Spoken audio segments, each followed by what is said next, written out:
মাঝে মাঝে রাতের অন্ধকারে তাহাজ্জুদ নামাজের মধ্যে দাঁড়ায় যাও, যায় নামাজটা বিছায় দাও, আর চোখের পানিগুলো ফেলে ফেলে আল্লাহকে ডাক দাও, আল্লাহ আমি বড় গুনাহগার, আমি বড় বেঈমান, আমার মতো গুনাহগার তোমার জমিনের মধ্যে আর কেউ নাই। দেখো তো বাজার, তোমার আমার জীবনের কত গুনাহ বলো তো। জীবনে অনেক এমন গুনাহ আছে দুনিয়ার কেউ জানে না, কিন্তু আমি জানি। দুনিয়া এমন অনেক গুনাহগার আছে, যদি প্রত্যেকে তোমার আমার প্রত্যেকের মাথার সামনে সিসি ক্যামেরা লাগায় দাও হতো, এই যে জামালপুরের ডিসি সাহেব যেমন ধরা খাইছে, এমন করে তোমাদের প্রত্যেকের ধরা খাওয়া লাগতো বাজান, আমার প্রত্যেকের ধরা খাওয়া লাগতো। আল্লাহ বলেন, গোলাম রে গুনাহ করো, তারপরে গুনাহটা গোপন করে রাখি, দেখি বান্দা তওবা করে কিনা। বান্দা গুনাহ করেছে, এরপরে আমি বান্দারে বলি ইল্লা মান তাবা ওয়া আমানা ওয়া আমিলা আমালান সালিহা ফাউলাইকা ইউবাদদিলুল্লাহু সাইয়্যাতিহিম হাসানাত। গোলাম রে গুনাহ করে ফেলেছো, তা তওবা করে ফেলো। গুনাহ করে করে করে করে যদি বেঈমান হয়ে যাও, তাইলে নতুন করে ঈমান আনো। বাকি জিন্দেগি যতদিন বেঁচে থাকো নতুন করে ভালো আমল করো। আল্লাহ বলেন, যদি কাজটা করতে পারো আমি তোমাকে নেক গুনাহগুলোকে নেকি দ্বারা পরিবর্তন করে দেব। এই জন্য বাজার বড় পীর আব্দুল কাদের জিলানী রাহমাতুল্লাহি আলাইহি বলেছেন, নিজে তো বড় মনে কইরো না, মরণের পরে আল্লাহর দরবারে দাঁড়ায় মাফ পাওয়ার আগে নিজেকে একটা কুকুরের থেকে ভালো মনে কইরো না, কুকুরের থেকে ভালো মনে কইরো না। হ্যাঁ দুনিয়ার মুসলমান, বলো তো তোমার আমার দাম কি বলো? নিজের অনেক বড় অহংকার দিলের মধ্যে ঢুকতে পারে, অনেক বড় বক্তা আমি, অনেক বড় আলেম আমি। কেউ মনে করতে পারো অনেক বড় শায়খুল হাদিস, কেউ মনে করতে পারো অনেক বড় মেম্বার, বড় ক্ষমতাবান চেয়ারম্যান আমি, বড় ক্ষমতাবান এমপি মন্ত্রী আমি। আল্লাহ বলেন, না না, তোর মতো অনেক বড় ক্ষমতাবানদেরকে আমি আল্লাহ কাউরে মশার কামড় খাওয়ায় মারছি, কাউরে পানির মধ্যে আছাড় দিয়ে মারছি, কাউরে পাহাড়ের সাথে আশ্রয় মারছি, কাউরে পানির মধ্যে চোবায় মারছি। আমি আল্লাহ তোরে মারতে সময় লাগে না। এরে দুনিয়ার মুসলমান, এই জন্য বলে যে সাবধান, কয়দিন জমিনে বাঁচবা বলো? আজ দুনিয়ার মধ্যে আসো, আগামীকাল এই জমিনে থাকবো এমন কোনো গ্যারান্টি নাই। বরঞ্চ দুনিয়া আসার সিরিয়াল আছে বাজার, যাওয়ার কিন্তু কোনো সিরিয়াল নাই। আমি প্রায় বলি, আজকের ময়দানটার মধ্যেও বলে যাই, এখানেও খুঁজলে পাওয়া যাবে কত মানুষ যেন আছেন মা হারা, আছেন নাই জোরে আওয়াজ করে বলেন, কত মানুষ যেন আছেন বাবা হারা। এ বাজান রে, কার কার ঘরে মা না, একটু হাতগুলো উঁচা করে দেখান না দেখি। কার কার ঘরে বাবা নাই, হাত উঁচা করে একটু দেখান না, হাত উঁচা করে একটু দেখান না। হাতগুলো তুলে রাখেন। আমার যুবকরা একটু তাকায় তাকায় দেখুক মা হারা মানুষদের অবস্থা, বাবা হারা মানুষদের অবস্থা।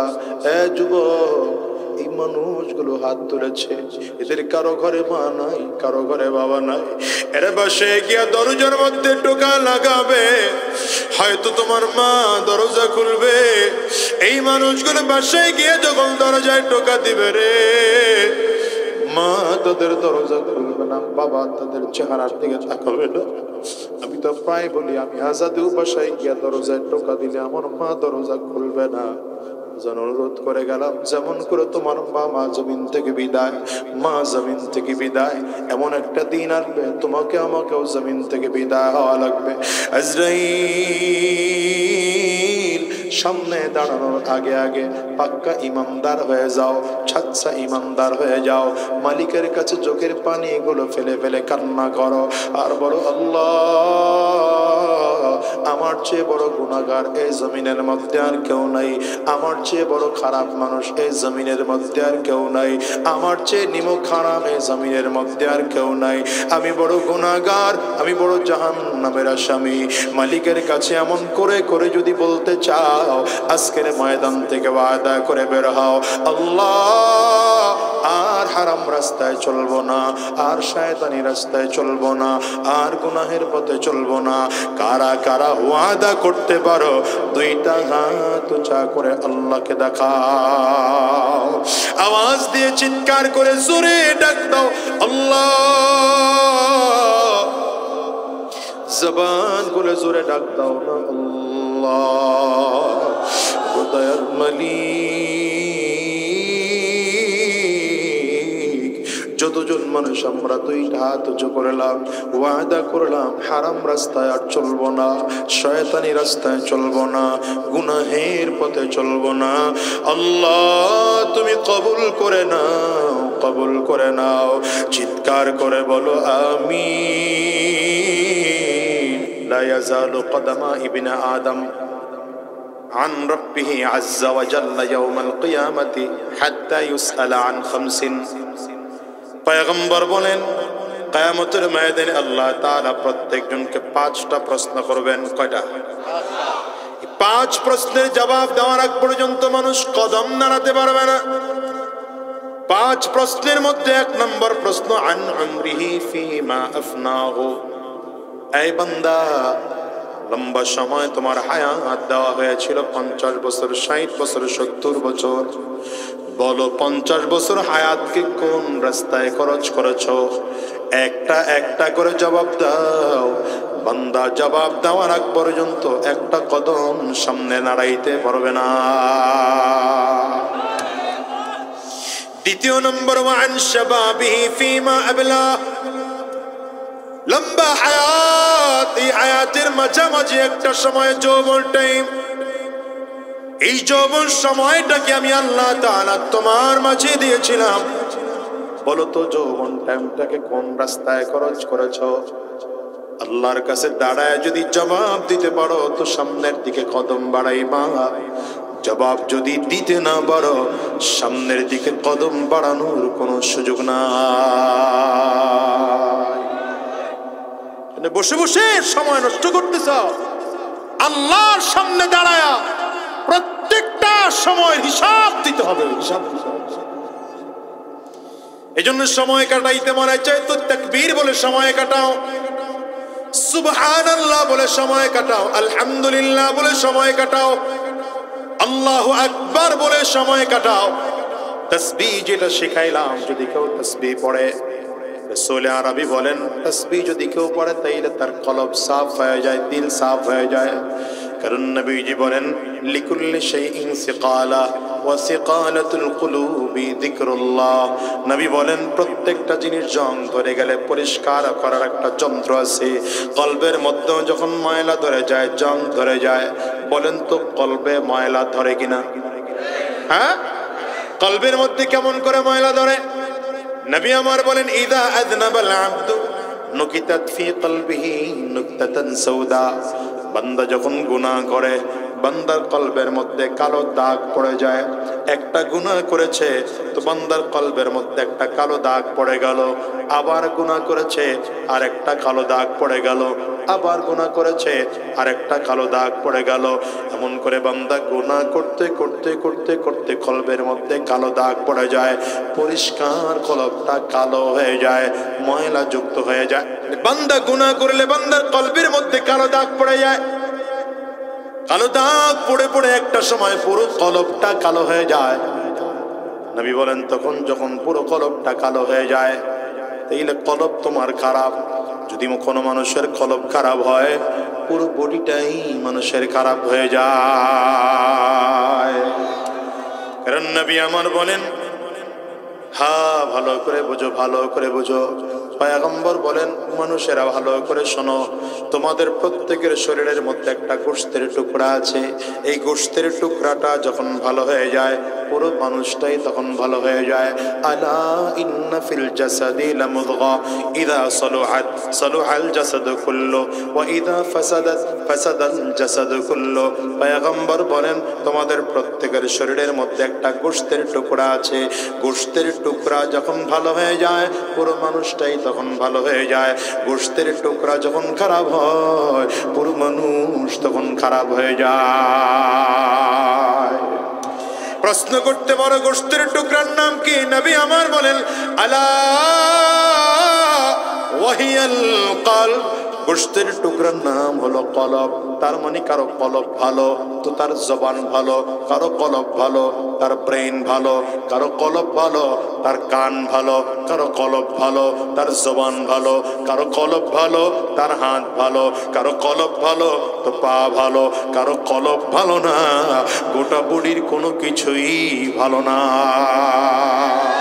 ঠিক কিনা বলো? মাহফিল কেন? ওয়াজ মাহফিলের মূল মাকসাদ হলো এটা যে এদেশের মেম্বার থেকে আরম্ভ করে প্রেসিডেন্ট পর্যন্ত, চৌকিদার থেকে আরম্ভ করে ডিসি পর্যন্ত প্রত্যেকটা মানুষ যেন দিনদার হয়ে যায়, ইমানদার হয়ে যায়, দিল সাফ ওয়ালা হয়ে যায়, দিলের মধ্যে যেন কোনো কুলস না থাকে। দিলটা পরিষ্কার থাকলে ওর গোটা বডিটা ভালো থাকবে, ওর কথা ভালো, ওর চলন ভালো, ওর বলন ভালো, ওর চলাফেরা ভালো, লেনদেন ভালো, ব্যবসা বাণিজ্য ভালো, কাজকর্ম ভালো, সব ভালো যদি দিল ভালো।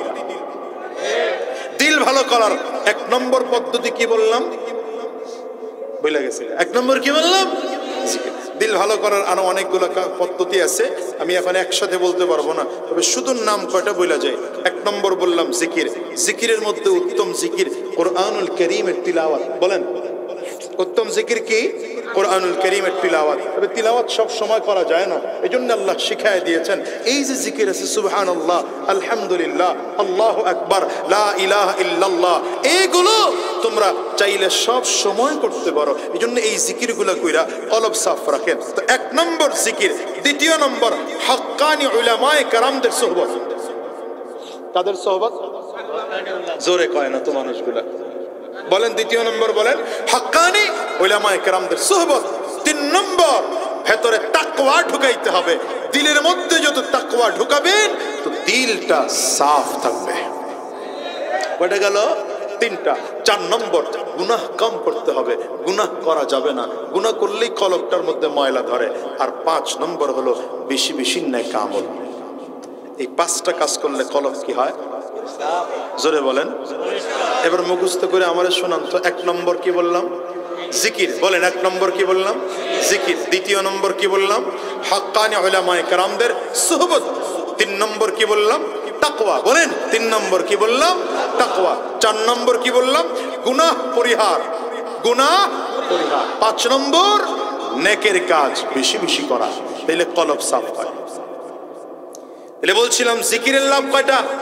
এক নম্বর লাভ হলো, এক নম্বর লাভ হলো কলব সাফ হয়। দ্বিতীয় নম্বর লাভ, জিকির বেশি বেশি করলে মিজানের পাল্লা ভারী হয়।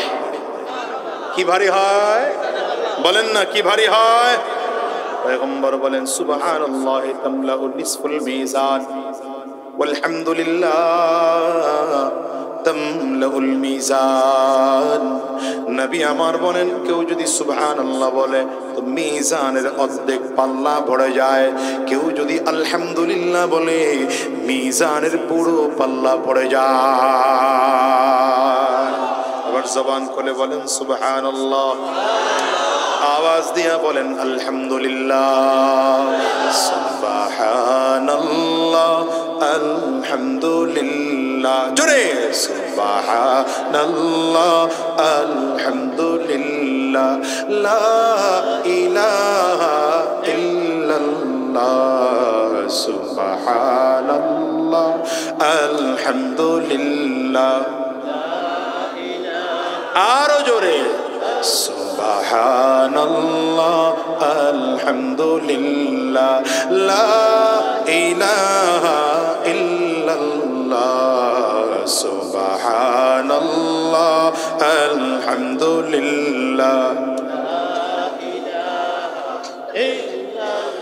তুমি বাঁচাও, তুমি মারো, অবিরত ক্ষমা করো। তুমি বাঁচাও, তুমি মারো, অবিরত ক্ষমা করো। যাকে ধরার তাকে ধরো, যাকে ধরার তাকে ধরো। তোমার মোটয় সবই আল্লাহ। সুবহানাল্লাহ, আলহামদুলিল্লাহ,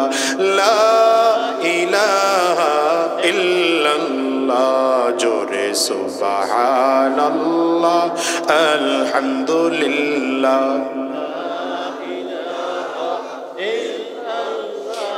দ্বিতীয় নম্বর উপকার, বেশি বেশি যদি তাসবিহ পড়া হয় তাহলে মিজানের পাল্লায় ওজন হয়। তিন নম্বর কাজ হলো বেশি বেশি সুবহানাল্লাহ আর আলহামদুলিল্লাহ জিকির করলে জান্নাতের মধ্যে কাজ তৈরি হয়। কি তৈরি হয়? কেমন করে তৈরি হয়? বাইহাকির মধ্যে হাদিস এসেছে, পয়গম্বর বলেন, এই ছেলে এদিকে এদিকে, পয়গম্বর বলেন জিবরিল আলাইহিস সালাতু ওয়াস সালামের সাথে মেরাজ যখন রওনা করলাম, 7 আসমানের উপরে যখন উঠে গেলাম, 7 আসমানে যাওয়ার পরে জাতির পিতা ইব্রাহিম আলাইহিস সালাতু ওয়াস সালামের সাথে সাক্ষাৎ হলো। মুসলমানদের জাতির পিতার নাম কি? ইব্রাহিম আলাইহিস সালাম। সবাই জোরে বলেন, আরো জোরে বলেন। এখন তো আমরা 16 বছরের জাতির পিতার নামটা ভুলে গেছি গা। না, আরেকজন রে দৈরা দৈরা জাতির পিতা বানায়, আর একজনের বাপরে নিজে বাপটা কমিয়া লজ্জা লাগে না? মুসলমানদের জাতির পিতার নাম ইব্রাহিম।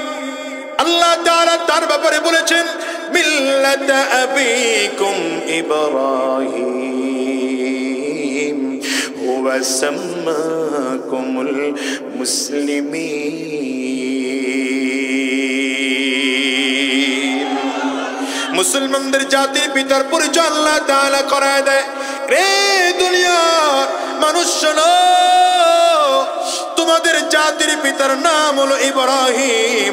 এখন এই যুগে কেউ যদি এইসা বলে জাতির পিতা ইব্রাহিম রা মানি না, আমার আব্বারে সবার বাপ বানায় নিতে হবে, তাইলে যদিও ক্ষমতা আছে রে 16 বছর নিজের বাপরে পাবলিকের বাপ বানাইতে পারবা, কিন্তু যেই দিন ক্ষমতা থাকবে না 15 বছরের বাচ্চাটা 20 বছরের বাচ্চাটা ঢাকা রাজধানীর মোড়ে মোড়ে স্লোগান দিবে জাতির পিতা ইব্রাহিম অমুক মিয়া গোরাড্ডি।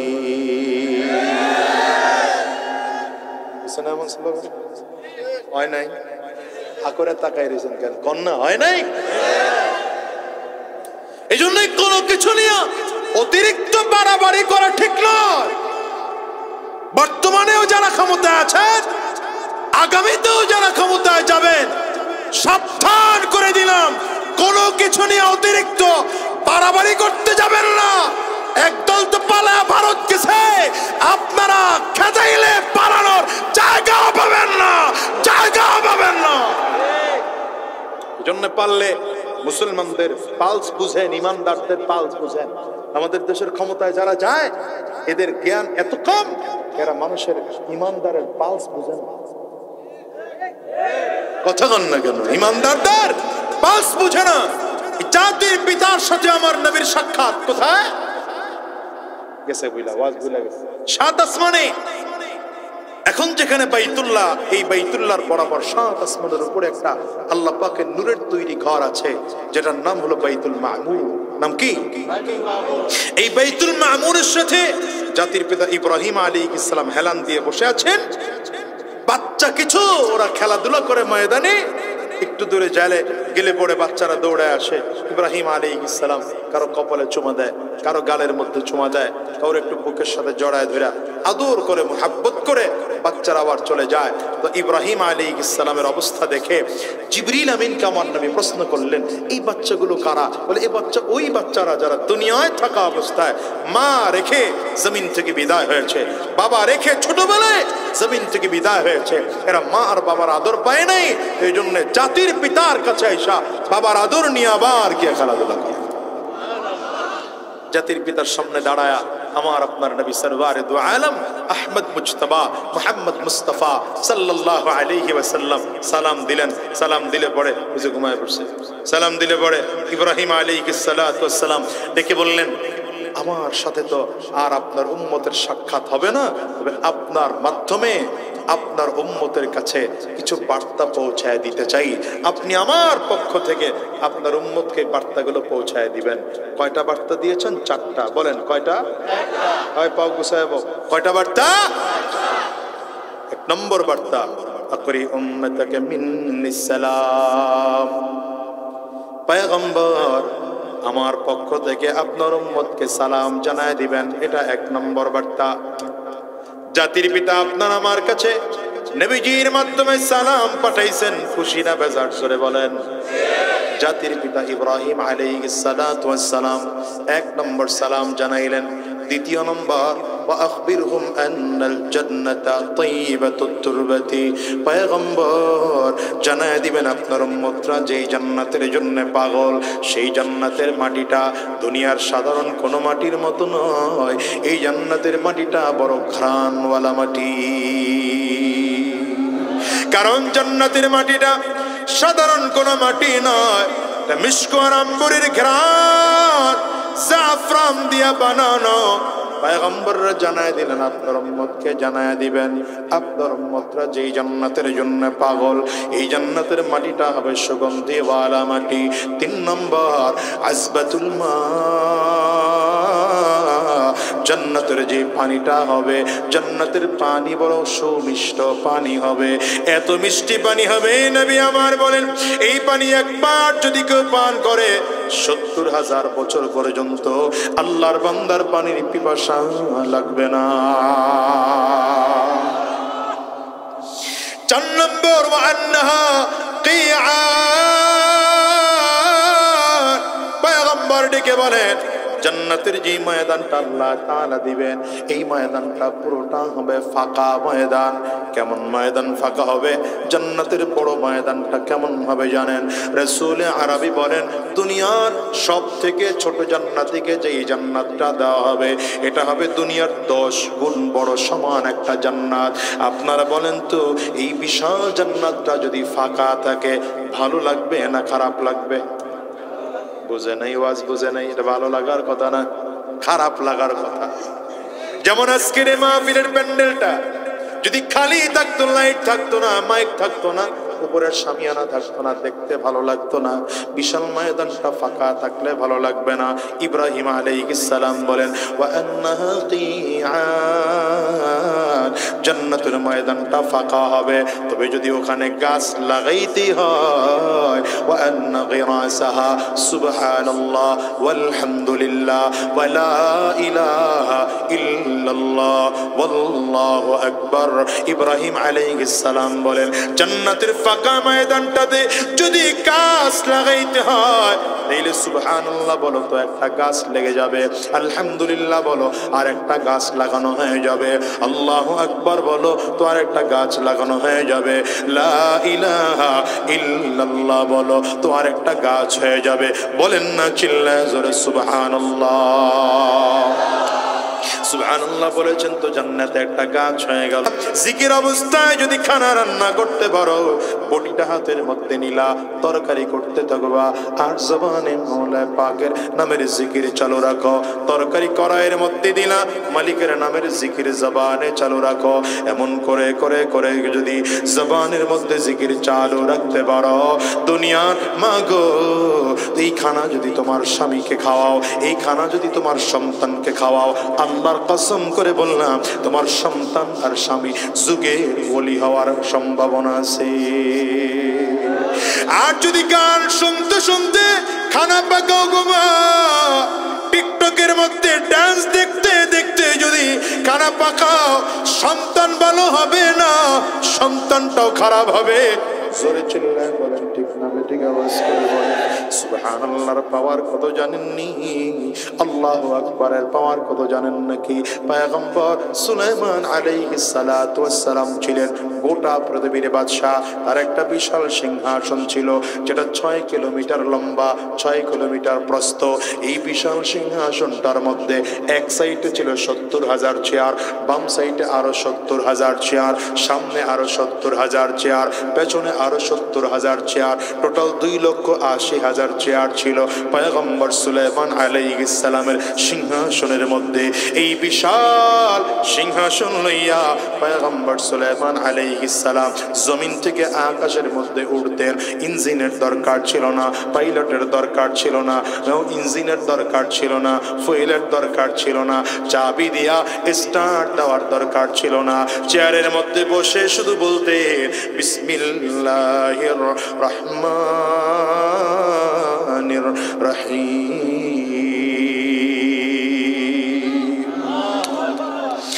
কুদরতের মাধ্যমে বিশাল সিংহাসনটা স্টার্ট হয়ে যেত।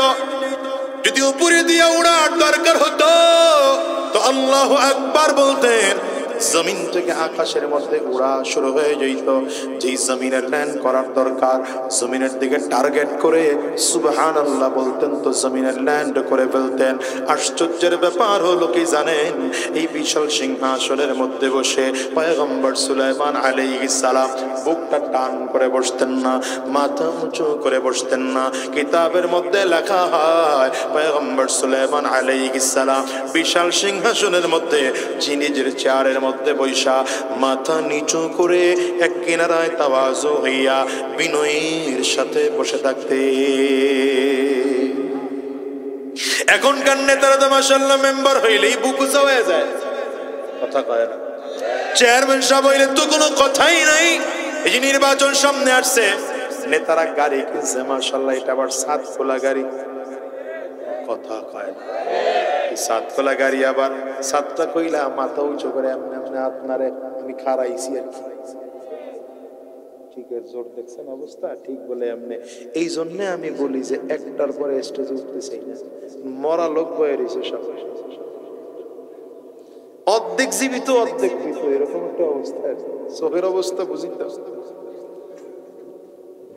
ওই যে ওই একজন কি করা। সুলাইমান আলাইহিস সালাম এই সিংহাসনের মধ্যে বসে মাথা উঁচু করে বসতেন না, নিচু করে করে বসতেন। মন্ত্রণালয়ের মন্ত্রীরা একদিন জিজ্ঞাসা করে, পয়গম্বর সুলাইমান আপনি বিশাল সিংহাসনের মধ্যে মাথা উঁচু করে কেন বসেন না, কেন নিচু করে করে করে বসেন? বলে আল্লাহ তাআলা গোটা পৃথিবীর রাজত্ব আমাকে দান করেছেন, কিন্তু আমাকে তাওয়াজু আর বিনিময়ে একটা ছোট্ট পিপিলিকা শিক্ষা দিয়েছে। বিনয় শিখছে কার কাছ থেকে? পিঁপড়ার কাছ থেকে। এজন্য যত বড় হও ছোটদের কাছ থেকেও কিছু শিক্ষা আছে। পিপিলিকার কাছ থেকে তাওয়াজু শিখেছেন, বিনয় শিখেছেন।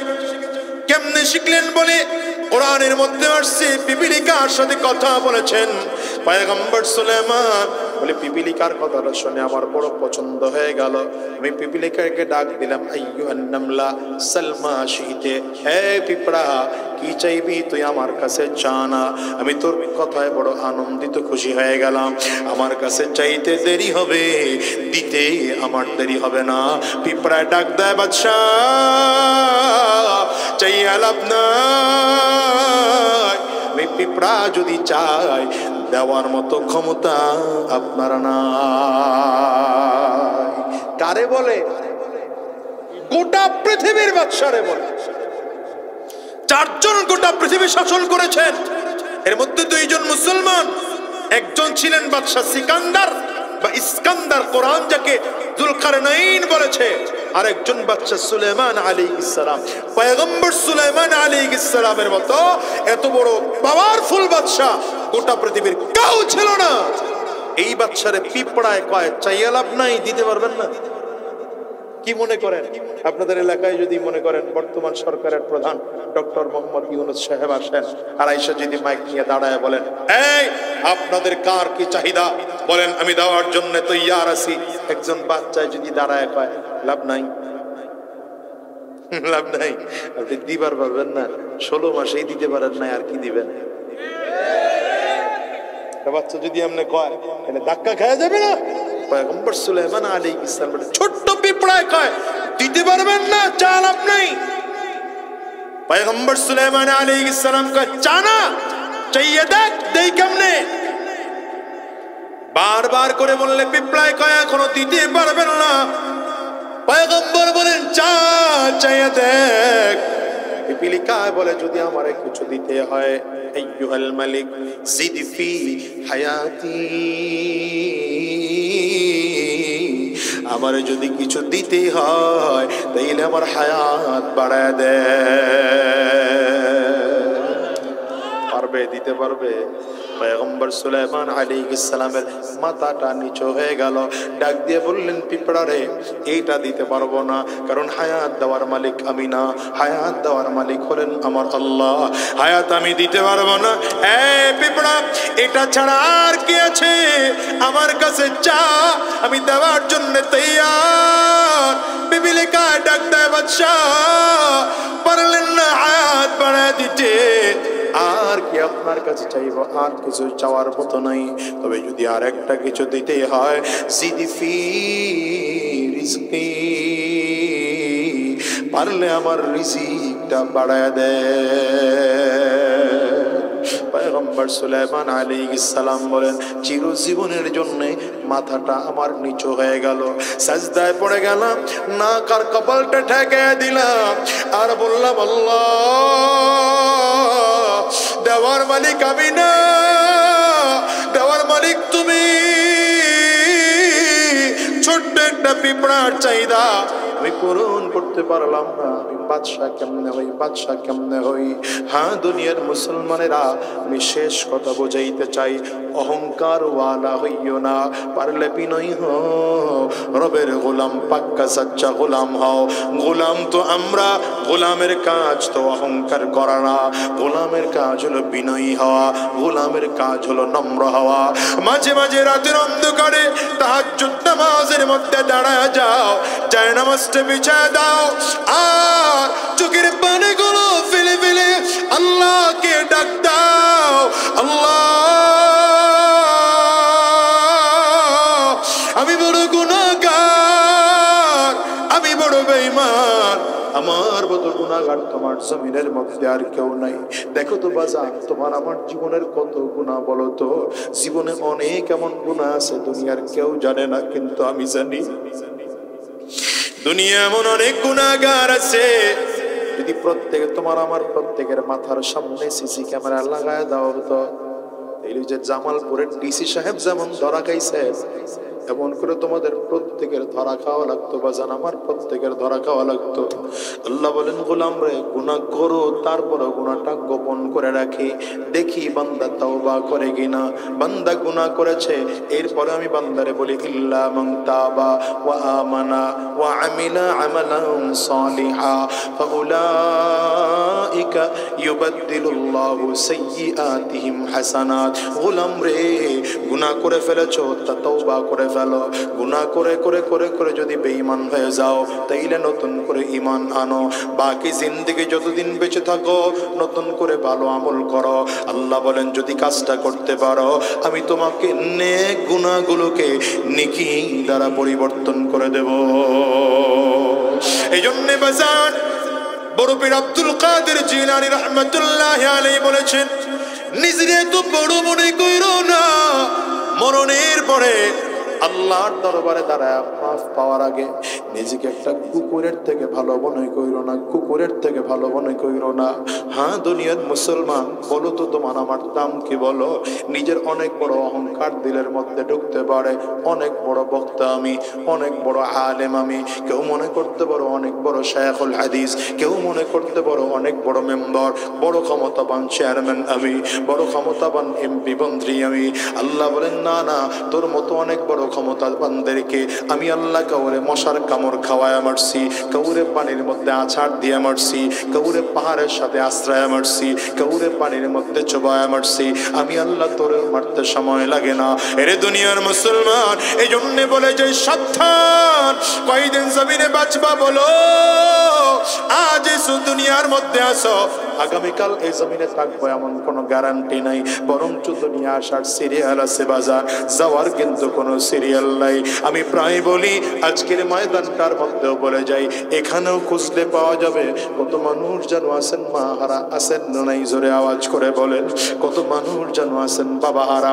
এ বাজান রে, কার কার ঘরে মা না, একটু হাতগুলো উঁচা করে দেখান না দেখি।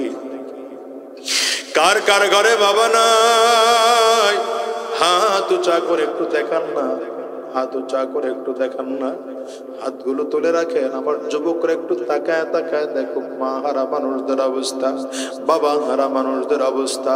এ যুবক, এই মানুষগুলো হাত তুলেছে, এদের কারো ঘরে মা নাই, কারো ঘরে বাবা নাই।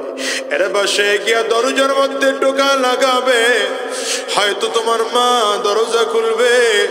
এই মানুষগুলো বাসায় গিয়ে যখন দরজায় টোকা দিবে রে, মা তাদের দরজা খুলবে না, বাবা তাদের চেহারার দিকে তাকাবে না। আমি তো প্রায় বলি, আমি আজাদু বাসায় গিয়া দরজায় টোকা দিলে আমার মা দরজা খুলবে না। যেন অনুরোধ করে গেলাম, যেমন করে তোমার মা জমিন থেকে বিদায়, মা জমিন থেকে বিদায়, এমন একটা দিন আসবে তোমাকে আমাকেও জমিন থেকে বিদায় হওয়া লাগবে। আজরাইল সামনে দাঁড়ানোর আগে আগে পাক্কা ইমানদার হয়ে যাও, ছাচ্ছা ইমানদার হয়ে যাও।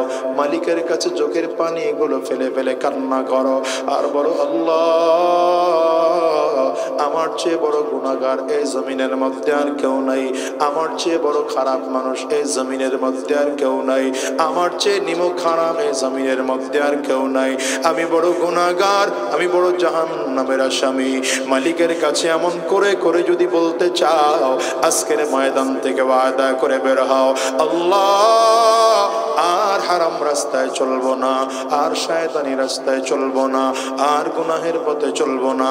কারা কারা ওয়াদা করতে পারো? দুইটা হাত উঁচা করে আল্লাহকে দেখাও, আওয়াজ দিয়ে চিৎকার করে জোরে ডাক দাও, আল্লাহ।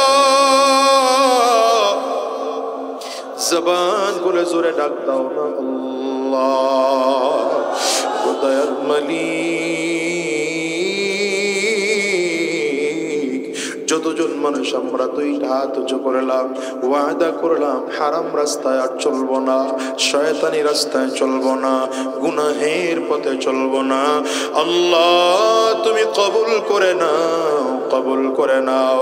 চিৎকার করে বলো আমিন। আলহামদুলিল্লাহি রাব্বিল আলামিন, আলহামদুলিল্লাহি রাব্বিল আলামিন, আলহামদুলিল্লাহি রাব্বিল আলামিন। والصلاة والسلام على سيد الأنبياء والمرسلين। ও দয়ার মালিক,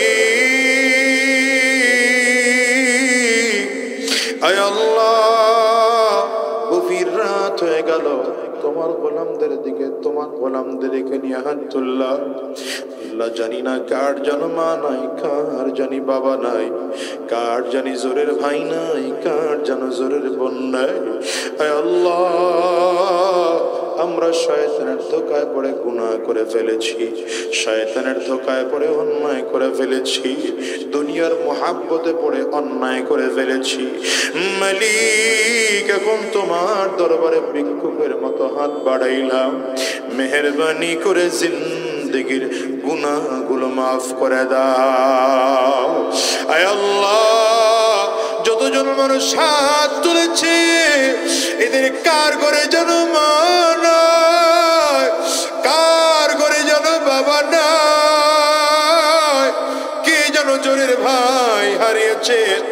আল্লাহ, যাদের আব্বা আম্মা জমিন থেকে বিদায় হয়েছে, আব্বা আম্মার কবরগুলো জান্নাতের টুকরা বানায় দাও। আল্লাহ, যাদের আব্বা আম্মা বেঁচে আছেন, হায়াতে বরকত দান করো। আয় আল্লাহ, বেশি বেশি করে আব্বা আম্মার খেদমত করার তৌফিক দিয়ে দাও। আজকের মাহফিলকেও তুমি কবুল আর মঞ্জুর করে নাও।